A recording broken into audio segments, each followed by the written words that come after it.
Breaking news చూస్తున్న ముంబై సినీ నటి Kadambari Jethwani case మలుపు తిరుగుతోంది. ఇవాళ ఆమె విజయవాడ పోలీస్ కమిషనర్ను కలవబోతున్నారు. లిఖితపూర్వకంగా ఫిర్యాదు చేసి వాంగ్మూలం ఇవ్వబోతున్నారు.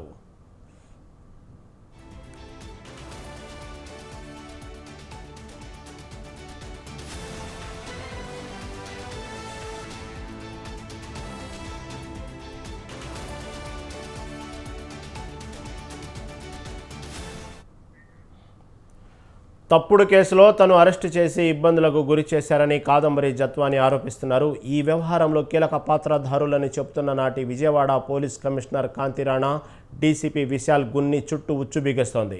ఐపీఎస్ అధికారులపైనే తీవ్రస్థాయి ఆరోపణలు రావడంతో దీనిపై డీజీపీ ద్వారక తిరుమలరావుకు విచారణ ఆదేశించారు. ఆయన ఆదేశాలతో విజయవాడ పోలీస్ కమిషనర్ రాజశేఖర్ బాబు ఇబ్రహీంపట్నం స్టేషన్లో కాదంబరి జత్వాని, ఆమె కుటుంబ సభ్యులపై నమోదైన కేసు ఫైళ్లను పరిశీలించారు. కేసు నమోదు, దర్యాప్తులో అనేక లొసుగులు ఉన్నట్లు గుర్తించారు. వీటిపై నివేదికను రూపొందించి నిన్న డీజీపీకి అందజేశారు. పోలీసు అధికారులపై నటి చేసిన తీవ్ర ఆరోపణల దృష్ట్యా నిజాలు నిగ్గు తేల్చేందుకు సిసిఎస్ ఏసీపీ స్రవంతి రాయ్ను విచారణాధికారిగా నియమిస్తూ ఆదేశాలు జారీ చేశారు. అన్ని కోణాల్లో దర్యాప్తు చేసి 4 రోజుల్లో స్రవంతి రాయ్ నివేదిక ఇవ్వనున్నారు.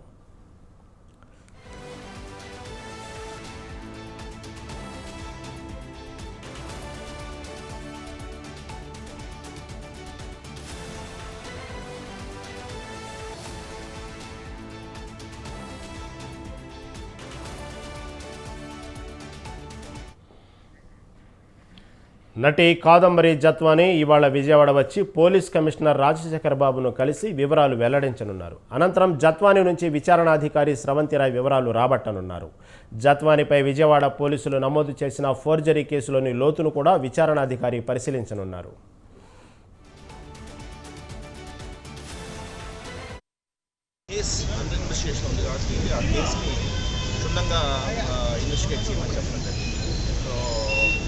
రిగార్డింగ్ అలిగేషన్స్ చెప్పాను కదా, అలిగేషన్స్ సంబంధించి డీజీపీ సార్తో మాట్లాడి, ఎందుకంటే ఐపీఎస్ ఆఫీసర్ అందరి మీద అలిగేషన్స్ ఉన్నాయి కాబట్టి కేసు పూర్వాపరాలు ఏదైతే ఉన్నాయో దాని మీద కేసు కొంత నచ్చింది. ఇంకా అండర్ ఇన్వెస్టిగేషన్ ఉంది.